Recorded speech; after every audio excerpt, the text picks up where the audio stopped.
This is Colin Clark. I'm a retirement plan consultant with Washington Financial Group, and I'm here today with Sarah Ivy of Fisher Broyles. Welcome today, Sarah. Thank you. And Sarah is a partner with Fisher Broyles, and she has been practicing as an ERISA attorney since 1998. And she represents private companies, not-for-profits, government entities, government contractors, and you're known as a nationally renowned speaker and leading strategist when it comes to ERISA. So welcome. Is it okay if we ask you a few questions? Absolutely. I'm excited to introduce our series, the 10 biggest mistakes that 401k and 403b plan sponsors make, according to advisors. So this is number 10, the first topic we're covering in our top 10 list of biggest mistakes. And so, Sarah, really there's a lot of confusion around the difference between fiduciary liability insurance and ERISA bonds. Can you explain the difference? Sure, Colin. There's one major difference in that the ERISA bond is required, whereas fiduciary liability insurance is an optional add-on to any plan coverage. The ERISA bond is required under ERISA, and it protects plan assets from theft or fraud. The fiduciary liability insurance protects the plan sponsor or fiduciaries from breaches of fiduciary liability. A good example would be, there's a lot of litigation now involving fees paid by retirement plan assets and failure to monitor those fees appropriately and make sure that they are a prudent investment for the plan. Fiduciaries, those responsible for managing the plan, are the ones that are selecting the investments.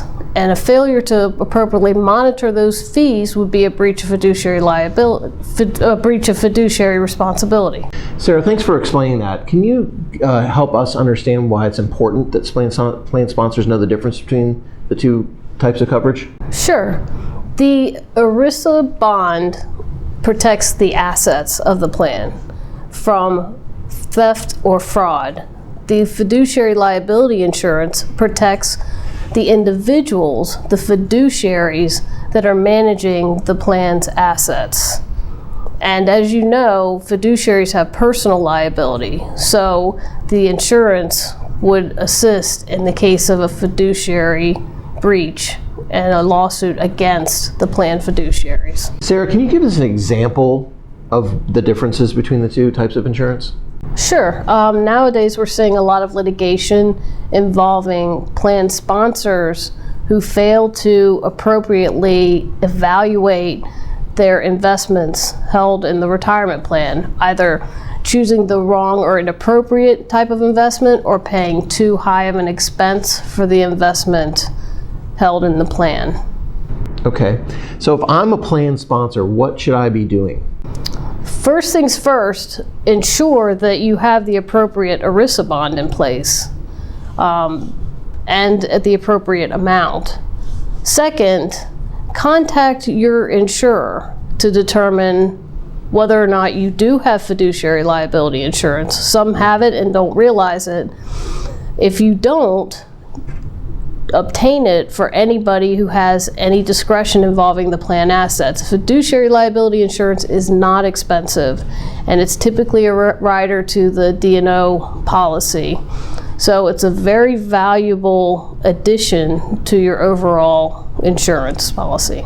No, I know that in our examples with our clients, we've seen that the fact that they aren't looking at the ERISA exclusion, so we need to pay attention to that. Is that fair? Absolutely, absolutely. The devil's in the details, right? Absolutely, very much so. Sarah, thanks so much, and we're excited to bring you more in our series, the top 10 mistakes plan sponsors of 401k and 403b plans make according to advisors.